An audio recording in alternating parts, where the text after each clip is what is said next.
ici pour le lancement d'un projet qui fait l'articulation entre l'assainissement et le changement climatique et de voir comment, à travers des activités de recherche, on peut en tout cas faire une transition vers la résilience des ouvrages, voir quels sont les investissements et technologies qu'il est possible d'apporter. Donc c'est un projet qui est mené avec un certain nombre d'universités qui sont dispersées dans 6 pays. Donc pour ce qui concerne l'Afrique, on a l'Ouganda, on a l'Éthiopie et on a le Sénégal. Donc il y a essentiellement deux aspects dans ce programme de recherche. Travailler sur l'évaluation des émissions de gaz à effet de serre et dans un autre volet d'améliorer la compréhension sur tout ce qui peut être fait pour augmenter la résilience des ouvrages par rapport au changement climatique. Donc pour ce qui concerne le projet, l'implication du Sénégal, il va être axé sur le volet de l'estimation des émissions de gaz à effet de serre.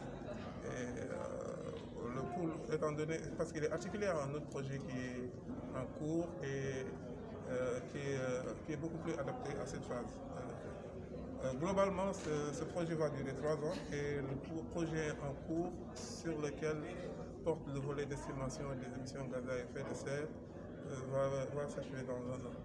Maintenant, s'il y a une phase d'extension de ce projet sur la base des résultats qui ont été obtenus, donc ça pourra adresser le second volet lié à la résilience. Pendant le processus d'élaboration de la contribution déterminée nationale, on s'est rendu compte que la contribution de l'assainissement n'était pas bien estimée. Donc il y a un problème de données qui se pose, mais aussi vous l'avez apprécié à travers les débats, il y a un problème de méthodologie aussi qui se pose. Donc ce projet va permettre, à partir d'un certain nombre d'échantillonnages qui seront effectués, de tests avec l'école polytechnique de Thiès, de voir de mesurer un certain nombre de paramètres à partir desquels on pourra faire une estimation des émissions de gaz à effet de serre.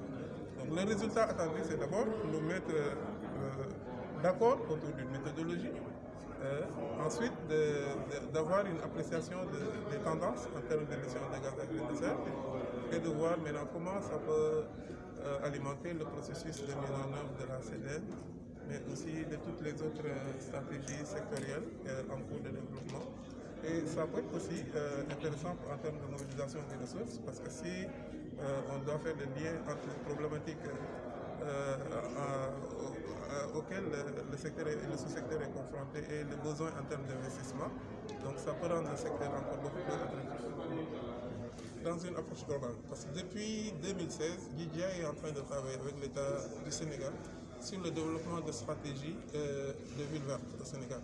Et l'assainissement est l'un des piliers de cette stratégie, à côté de l'énergie, à côté de l'occupation et de l'utilisation des sols, du transport et d'autres, la gestion des déchets. Donc ça va contribuer un peu à booster, en tout cas à améliorer l'état des connaissances sur tout ce qui est émission. Et comme je l'ai dit tantôt, s'il y a des investissements structurants qui doivent être faits et faciliter la mobilisation des ressources. Parce que le projet dans lequel cette composante est arrimée travaille sur un peu comment on peut élaborer des modèles d'affaires innovants pour le recyclage et la valorisation dans le secteur des déchets. Donc c'est un processus qui viendra peut-être... c'est une approche globale intégrée.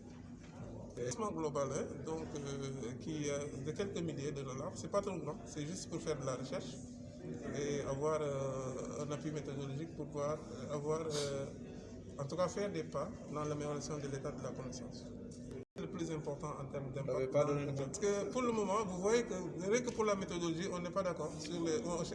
Tout dépendra des activités qui vont être arrêtées. Et de là-bas, le montant va être ajusté et se définir. Et au besoin, comme il y a d'autres institutions de recherche qui sont intéressées, peut-être qu'ils mettront à contribution leur mécanisme de financement à travers l'enrôlement d'étudiants ou d'autres activités connexes.